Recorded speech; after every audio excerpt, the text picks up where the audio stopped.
আমি তরুণীকে বুঝাতে পারলাম না শর্মা, ও যে কিছুতেই বুঝতে চাচ্ছে না। আমাকে যুদ্ধে যাওয়ার অনুমতি দিয়েছে মা, তুমি আমাকে অনুমতি দাও মা, আশীর্বাদ করো। তুমি অনুমতি দিলে যে আমি যুদ্ধে রওনা দেবো মা। তুমি বললেই কি আমি তোমাকে যুদ্ধ করতে যেতে দেব বাবা? শ্রী রামচন্দ্রের সাথে যুদ্ধ মানে যে সে নিশ্চিত মৃত্যু।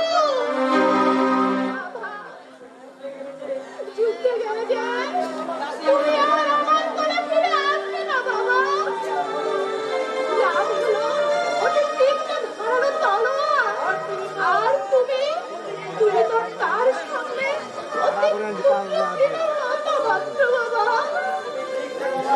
তুমি ঠিকই দেখো মা, আমি ওই রামচন্দ্রের সাথে যুদ্ধ করে তোমার ঘরে ফিরে আসবোই আসবো। মাকে আপনি একটু বুঝিয়ে বলুন না। তোমার মাকে বোঝাবার মতো ক্ষমতা আমার নেই বৎস। সব জায়গায় সব ক্ষমতা প্রয়োগ করা যায় না বাবা। তোমার যুদ্ধে যাবার বা না যাবার সিদ্ধান্ত একমাত্র তোমার মায়ের। আমি যে তোমার প্রজ্ঞার কাছে পরাজিত বৎস, আমি তোমার নৈতিক গুণাবলীতে আমি মুক্ত হয়েছি বৎস।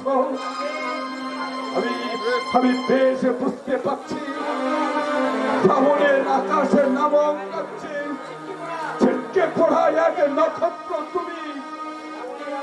ভ্রমণের রাজ্য থেকে শূন্য প্রদীপহীন অসীম আকাশ।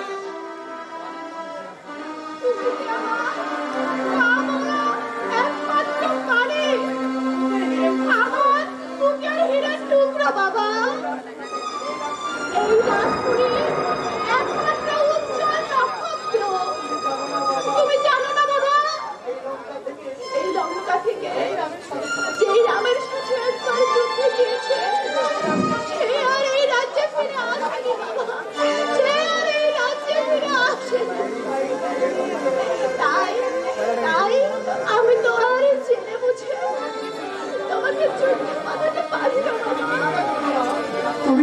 তুমি চিন্তা করো না মা, তুমি দেখবে আমি ঠিক রামচন্দ্রকে বধ করবো। দাও মা দাও, তুমি আমাকে যুদ্ধের সাথে সাজিয়ে দাও মা।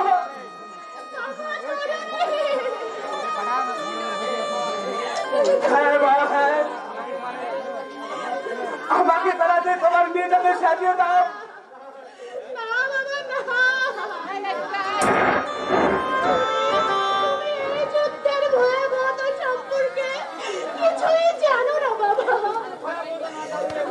এই যুদ্ধের ভয়াবহতা না জানলেও চেটি মশাই হৃদয় থেকে নিশ্চিত কথাগুলো শুনে বেশ উপলব্ধি করতে পারছি মা। উপলব্ধি যখন করতে পারছো তবে কেন এই যুদ্ধে যেতে চাইছো না? প্রত্যেক রাজপুত্রের এটাই ধর্ম যে প্রজাদের স্বার্থে শত্রুর বিরুদ্ধে সরাসরি যুদ্ধে অংশ নেওয়া। তাছাড়া মা, তুমি তো জানো জননী এবং জন্মভূমি স্বর্গের চেয়েও মহান। তোমাকে চেটে বসার রাজনীতি এবং এই রাজপ্রসাদকে যদি রক্ষাই করতে না পারি, তুমি যে রাজপুত্রকে জন্ম নেওয়াটাই বৃথা। দরিদ্র হয়ে যাবে আমার তোমার গর্বে জন্ম নেওয়া। হবে না বাবা, আমি তোমাকে